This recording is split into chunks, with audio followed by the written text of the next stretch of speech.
اور بے شمار درود و سلام رسول اکرم محمد الرسول اللہ صلی اللہ علیہ وسلم پر۔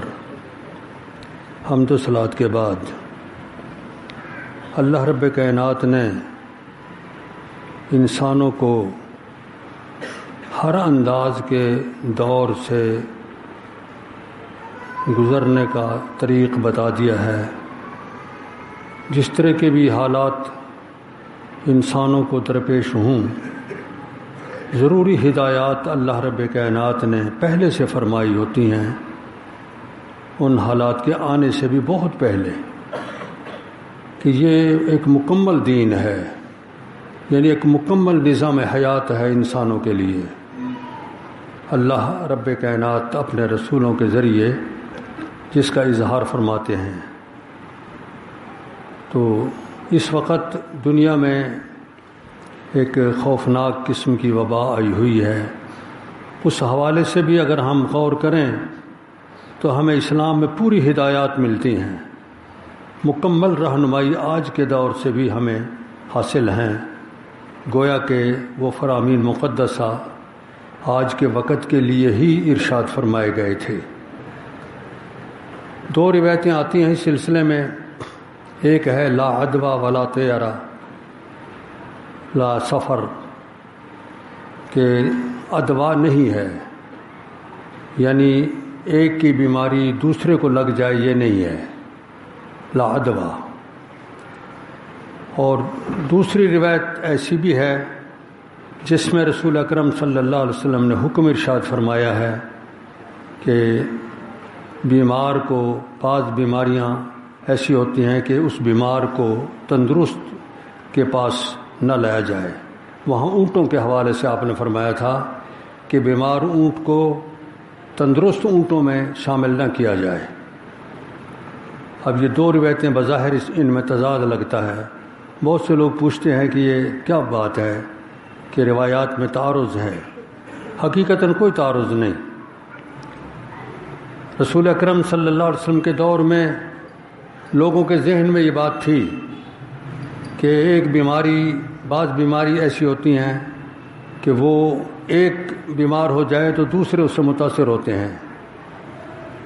مثلا اونٹوں میں ایک بیماری تھی خارش کی، انسانوں میں بھی ہو جاتی ہے۔ تو ایک اونٹ خارش زدہ ہے اور وہ تندرست اونٹوں میں آ جائے تو باقی اونٹ بھی خارش زدہ ہو جاتے ہیں، یعنی خارش میں مبتلا ہو جاتے ہیں۔ یہ ہوتے تھے، ان کے ذہن میں تھا کہ یہ خارش کی بیماری جو اونٹوں کی ہے دوسرے اونٹوں میں سرایت کر جاتی ہے۔ تو اس وجہ سے لوگ جس بیمار میں اولاً بیماری آ گئی اس بیمار سے نفرت کرتے تھے۔ اس نفرت کو دور کرنے کے لیے رسول اکرم صلی اللہ علیہ وسلم نے فرمایا کہ میاں ایک کی بیماری اس کو نہیں چمٹتی اور بیماری کے اسباب بنتے ہیں۔ ایک اعرابی نے جب یہ سوال آپ سے کیا اس لا عدوى فرمانے کے بعد کہ یا رسول اللہ، ہم دیکھتے ہیں کہ ہمارے اونٹ تندرست ہوتے ہیں اور ایک بیمار اونٹ آتا ہے تو سارے اونٹ بیمار ہو جاتے ہیں، آپ نے فرمایا پہلے کو کس نے بیمار کیا تھا؟ جس ذات عالی نے پہلے کو بیمار کیا ہے اسی نے دوسروں کو بھی بیمار کر دیا۔ البتہ میرا حکم یہ ہے، دوسرے موقع پہ فرما دیا کہ اس بیمار اونٹ کو الگ رکھا جائے، تندرست اونٹوں میں نہ لایا جائے۔ تو گویا آپ صلی اللہ علیہ وسلم اس نفرت کو کم کرنا چاہ رہے ہیں یا نفرت کو ختم کرنا چاہ رہے ہیں کہ ایک آدمی اگر بیمار ہو گیا تو اس کی وجہ سے اسباب میں خرابی پیدا ہوئی، اسباب بن گئے بیماری کے، تو اس آدمی سے نفرت کیوں کی جائے؟ جس ذات عالی نے اس کو بیمار کیا ہے وہی دوسروں کو بھی بیمار کر رہا ہے۔ البتہ اختلاط سے احتراز کا حکم خود رسول اکرم صلی اللہ علیہ وسلم نے دیا۔ مثلا آپ کا فرمان ہے فرّ من المجذوم فرارک من الاسد، کوڑھ کی بیماری والے سے اس طرح دور ہٹو جس طرح شیر سے دور ہٹتے ہو۔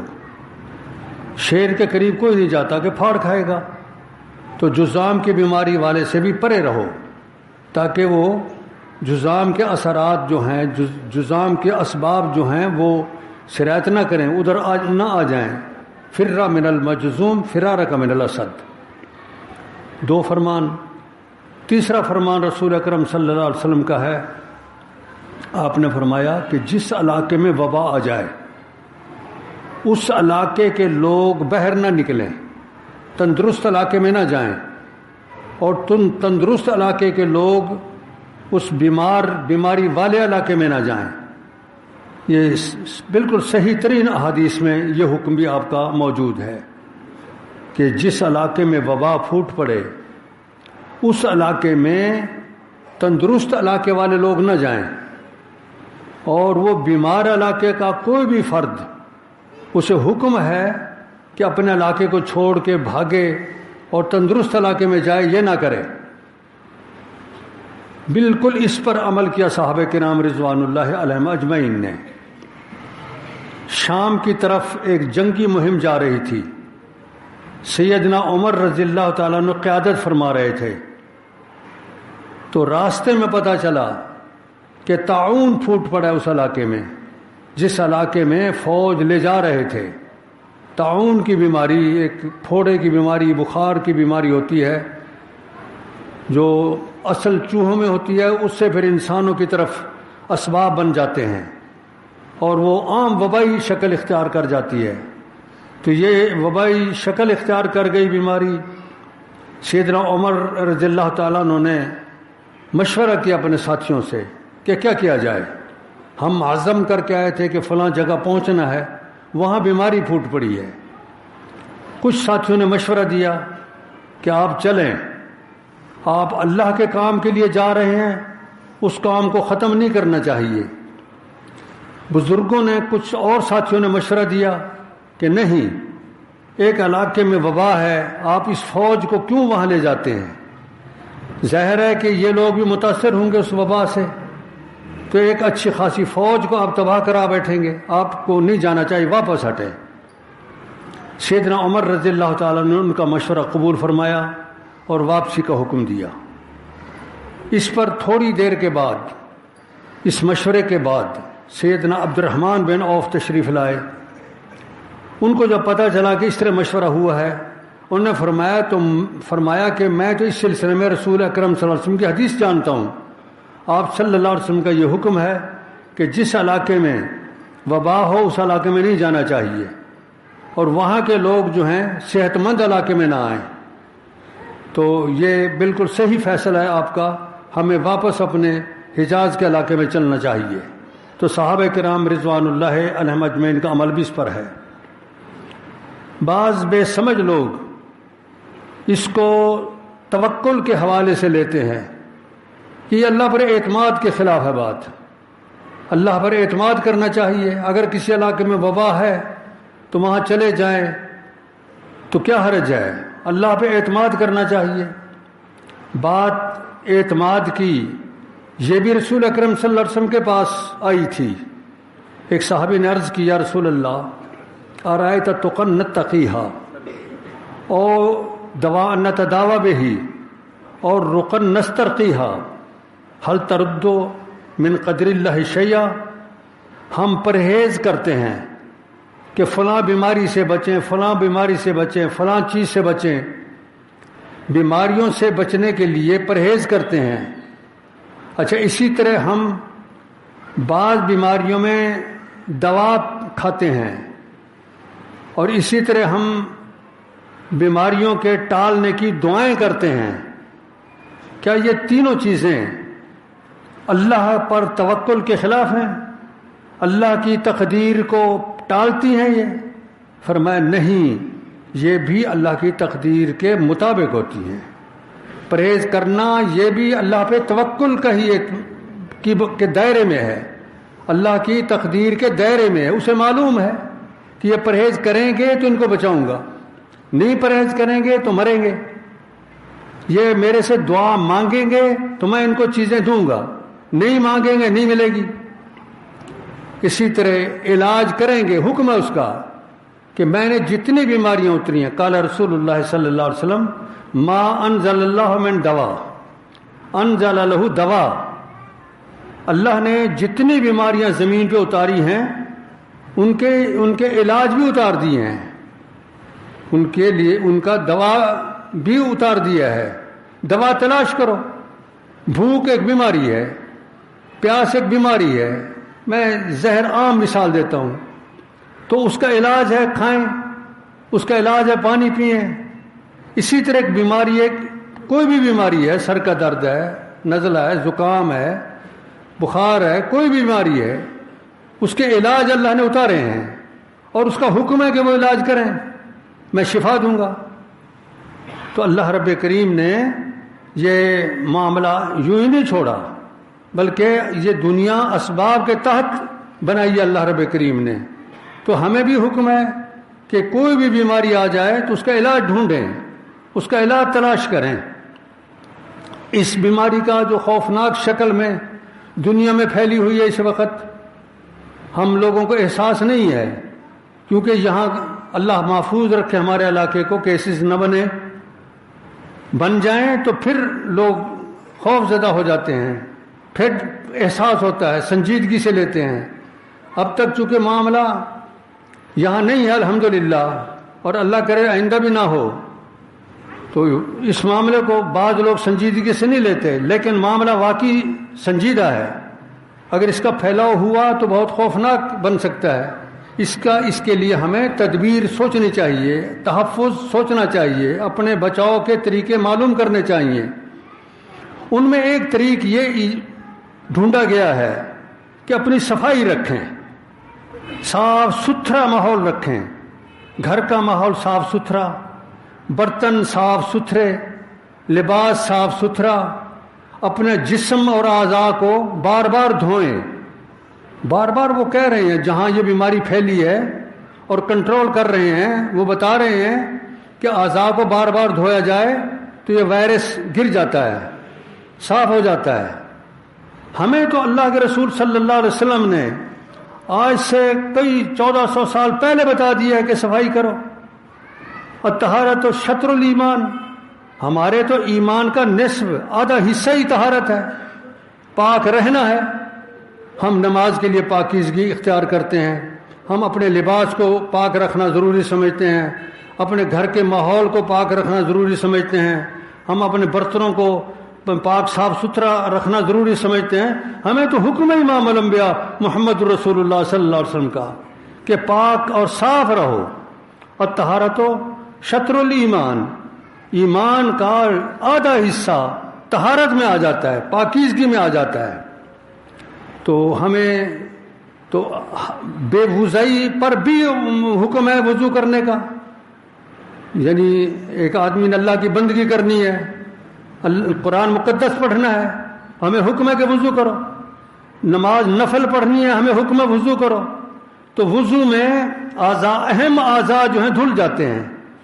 تو یہی صورتحال آج کل علاج بتایا جا رہا ہے کہ دن میں کم سے کم 4-5 دفعہ لازماً اپنے جسم کو دھوو، اپنے جو ہاتھ ہیں، چہرہ ہے، انہیں دھوو. تو یہ ہمیں حکم پہلے مل چکا ہے. اس لیے جو ساتھی نماز نہیں پڑھتے، کم سے کم وہ اس بیماری کو ٹالنے کے نقطہ نظر سے ہی نماز شروع کر دیں اور پھر عادت بنا لیں. یہ تنبیہ ہوتی ہیں رب کائنات کی طرف سے، یہ آزمائشیں ہوتی ہیں. اللہ یہ متنبع کرتے ہیں وقتاً فوقتاً کہ میرے بندے کس طرح میری طرف آتے ہیں. اسی طرح تازیانے چھوٹے تازیانے لگا کے بھی اپنی طرف اللہ رب کریم بلاتے ہیں. پھر ایک وقت ایسا آئے گا کہ وہ بلانے کا وقت نہیں ہوگا. اس وقت پھر افسوس لگے گا کہ ہم کیا کر بیٹھے، اپنی زندگی ضائع کر کے آ گئے. اس لیے ہم اس نقطہ نظر سے ہی نماز کے عادی بنیں، اپنے بچوں کو نماز کا عادی بنائیں، اپنے بچیوں کو نماز کا عادی بنائیں. توضؤ، وضو کرو. توضی کا عربی میں معنی صاف ستھرا رہنا ہوتا ہے، چمکدار اپنا جسم کو بنانا، یہ ہے توضی کا لفظی معنی. تو رسول اللہ صلی اللہ علیہ وسلم نے ہمیں مختلف مواقع پہ حکم دیا ہے وضو کا، غسل کا، کپڑے صاف رکھنے کا، بدن کو صاف رکھنے کا، گھر کو صاف رکھنے کا. یہ تو ہمارا دین کا حصہ ہے، ہمارے مذہب کا حصہ ہے، اس لیے ہمیں اپنانا چاہیے. باقی دیگر پرہیز ہیں، وہ بھی اگر ہم ان کی پابندی کریں گے تو اس میں کوئی حرج نہیں ہے.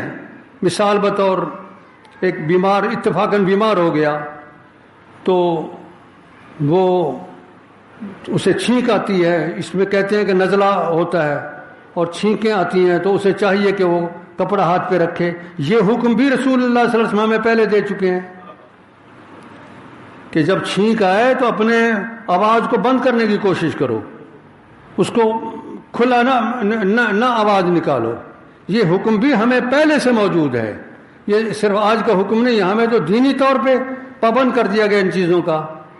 تو اسی طرح اس پہ الحمدللہ بھی کہے انسان، تاکہ اللہ کا حمد آ جائے، اللہ کی تسبیح آ جائے، اللہ کا ذکر آ جائے مالک کائنات کا، کہ اگر یہ ایک بیماری کی شکل ہے تو اس بیماری کی شکل میں ہمارے لیے وہ ایک قسم کا یہ روحانی علاج بن جائے گا۔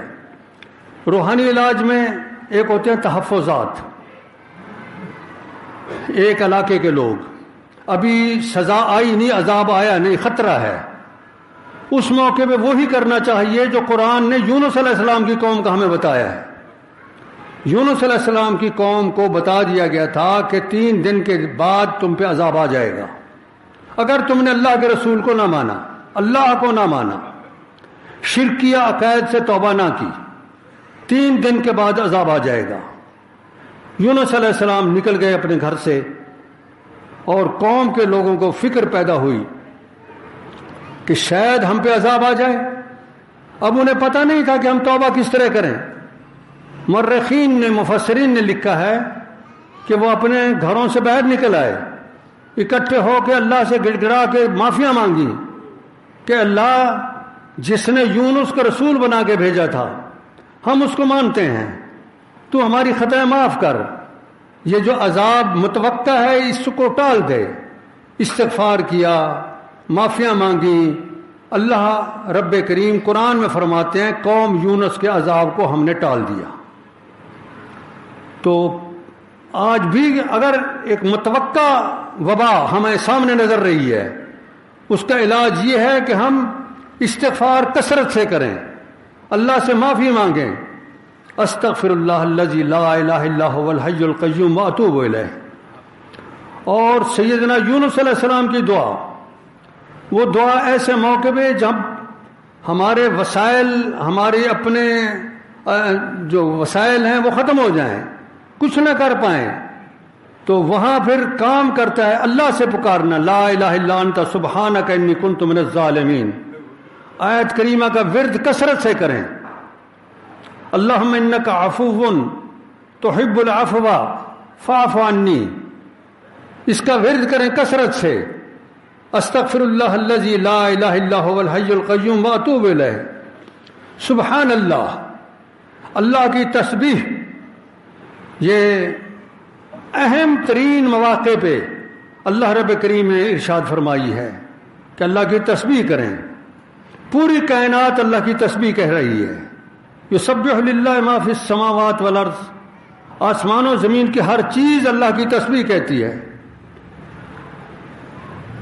کل قد علم صلاتہ و تسبیحہ، اس کائنات کی ہر چیز اپنی عبادت کو جانتی ہے اور اس کی تسبیح کو جانتی ہے۔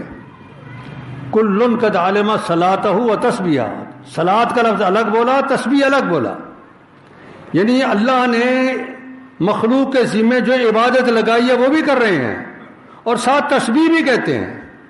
تسبیح کا معنی ہے اللہ کو منزہ قرار دینا عیوب سے اور نقائص سے، کہ اللہ کی ذات عالی میں کوئی نقص نہیں ہے، اس میں کوئی عیب نہیں ہے، یہ ہے تسبیح کا معنی۔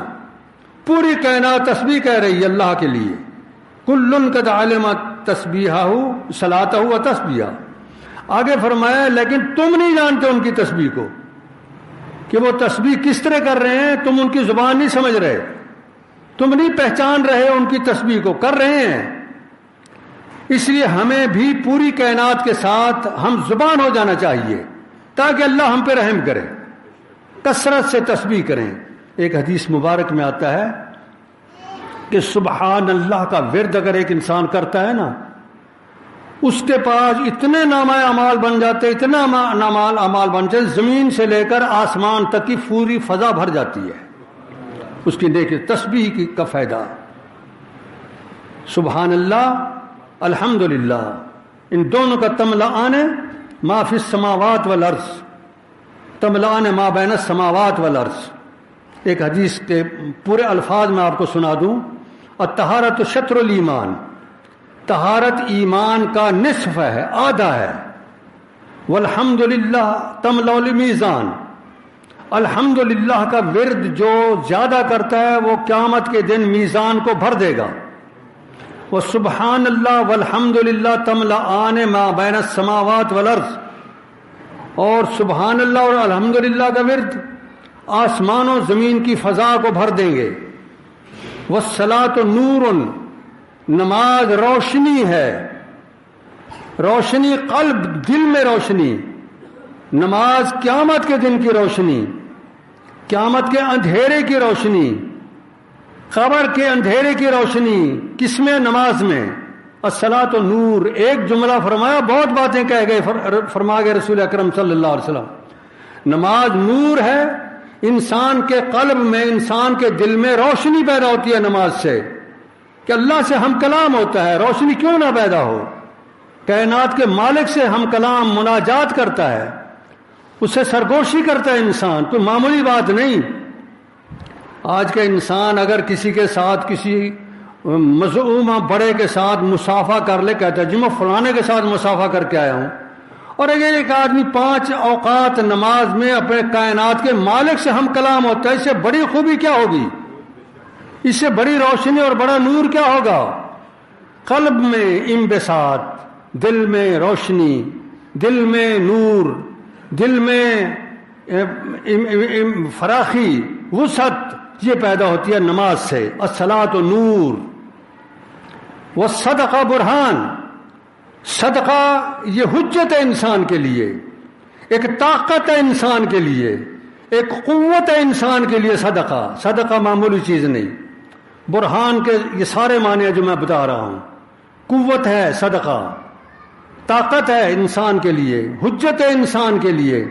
اور صدقہ برہان. والصبر ضیاء، اور صبر کرو گے مصائب پر، تکالیف پر، تو اس سے ضیاء روشنی پیدا ہوتی ہے زندگی میں. والقرآن حجت لک او علیک، قرآن یا تیرے لیے دلیل ہے یا تیرے خلاف دلیل ہے. اگر قرآن پہ عمل کیا، قرآن کو پڑھا، تو تیرے لیے دلیل بنے گی. قیامت کے دن یا اللہ سے سفارش کر کے تیری کوتاہیاں معاف کرا دے گا قرآن، اور تجھے بہشت کی طرف لے جائے گا کہ اللہ میں تیرا کلام ہوں، اس نے میرے سے پیار کیا، تو میری سفارش ہے کہ اسے بہشت دے. وہ اللہ سے بخشوائے گا یہ قرآن. قرآن حجت اللہ کا، یہ تیرے لیے حجت بن جائے گا، دلیل بن جائے گا. او علیہ کا، اور اگر قرآن کے ساتھ تو نے تعلق نہ رکھا، تیرے خلاف حجت ہو جائے گا. قرآن کہے گا اللہ میں نے تو دنیا میں جا کے ان کو سمجھایا تھا لیکن یہ نہیں مانے، بدبخت، پکڑ ان کو. حجت علیہ کا، تیرے خلاف حجت ہو جائے گا. رواہ مسلم، امام مسلم کی صحیح ترین حدیث ہے. تو اس میں جناب خیراتیں کریں، اللہ کی تسبیح کثرت سے کریں، اور حمد و ثنا کثرت سے کریں. اس مہینے رجب میں ایک اہم واقعہ ہوا تھا، وہ اہم ترین واقعہ تھا معراج کا. اللہ رب کریم نے اسے بھی تسبیح کے لفظ سے بیان کیا ہے. سیدنا یونس علیہ السلام پھنسے، اب وہ نکلنے کے لیے کوئی راستہ نہیں پا رہے.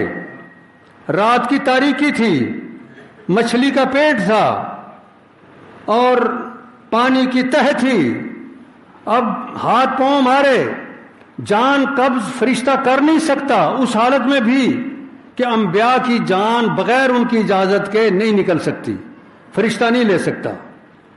اب وہ اللہ سے، اپنے مالک سے تعلق پیدا کرتے ہیں بئی الفاظ، لا الہ الا انت سبحانک انی کنت من الظالمین. تسبیح، لا الہ الا انت، اللہ آپ کے سوا کوئی معبود نہیں، سبحانک آپ پاک ذات ہیں، منزہ ذات ہیں، انی کنت من الظالمین قصور میرا ہے، کوتاہی میری ہے کہ میں آپ کی اجازت کے بغیر ہجرت کر آیا. مجھے نہیں کرنی چاہیے تھی، مجھے انتظار کرنی چاہیے تھی، میرا قصور ہے جناب. بین سطور میں عرض کر دی مجھے معاف کر دے. اللہ نے معاف کر دیا. مچھلی کو حکم دیا کہ بیر نکالو. فنبذناہ بالفعل، ہم نے ان کو بہر نکال دیا، اور اس کے بعد ان کی حفاظت کے جملہ انتظامات فرمائے۔ تو سبحان کے لفظ سے اس اہم ترین واقعے کو اللہ رب کریم نے ارشاد فرمایا ہے۔ اسی طرح ملائکہ فرشتوں کو جب اللہ رب کریم نے حکم دیا کہ میں ایک مخلوق پیدا کر رہا ہوں جو زمین میں آباد ہوگی، فرشتوں نے عرض کی اس زمین میں جو آتے ہیں وہ تو فساد مچاتے ہیں، خرابیاں مچاتے ہیں، وہ پہلے دیکھ چکے تھے حال۔ تو بین سطور میں وہ بھی کہہ رہے ہیں کہ ہمیں اگر آباد کرے تو کیا حرج ہے۔ اللہ رب کریم نے فرمایا یہ بتاؤ کہ زمین میں یہ چیزیں جو ان کے نام بتاؤ کیا ہیں؟ پہاڑ سامنے کر دیے، پانی سامنے کر دیا، بادل سامنے کر دیے، دنیا کی اشیاء سامنے کر دیں، سامنے آئی، تم کیوں نہیں کہا سبحانک ھذا بہتان عظیم؟ سبحانک کا لفظ یہاں بھی اللہ رب کریم نے ارشاد فرمایا۔ تو تسبیح ایک بہت عظیم ہے۔ اسی طرح یہود اور عیسائی اللہ کی ولد کہتے ہیں، اللہ رب کریم اس کی تردید فرماتے سبحانہ و تعالی عما یشرکون، تسبیح ہے اللہ کی، پاک ہے اللہ اور وہ بلند ہے ان سے جن کو یہ جو شریک ٹھہرا رہے ہیں۔ اللہ رب کریم نے اس اہم واقعہ کو جو معراج کا واقعہ ہے سبحانہ کے لفظ سے ارشاد فرمایا، سبحان الذی اسری بعبدہ لیلا من المسجد الحرام الی المسجد الاقصی، پاک ہے وہ ذات جس نے اپنے بندے کو سیر کرائی مسجد الحرام سے مسجد اقصی تک۔ اس میں اسراء کا لفظ ہے، زمینی سیر کو کہتے ہیں، بے عبدہ ہی اپنے بندے کو۔ تو معلوم ہوتا ہے کہ یہ سیر جسم کے ساتھ تھی اور جاگتے میں تھی، پھر وہاں سے بیت المقدس سے آسمانوں پہ۔ اس کی پوری تفصیلات انشاءاللہ پھر کسی وقت ختم ہو رہا ہے۔ اللہ رب کریم سے دعا کریں اللہ حکم الحاکمین ہمیں سیدھے راستے پہ چلنے کی توفیق عطا کرے۔ وآخر دعوایا ان الحمد للہ رب العالمین۔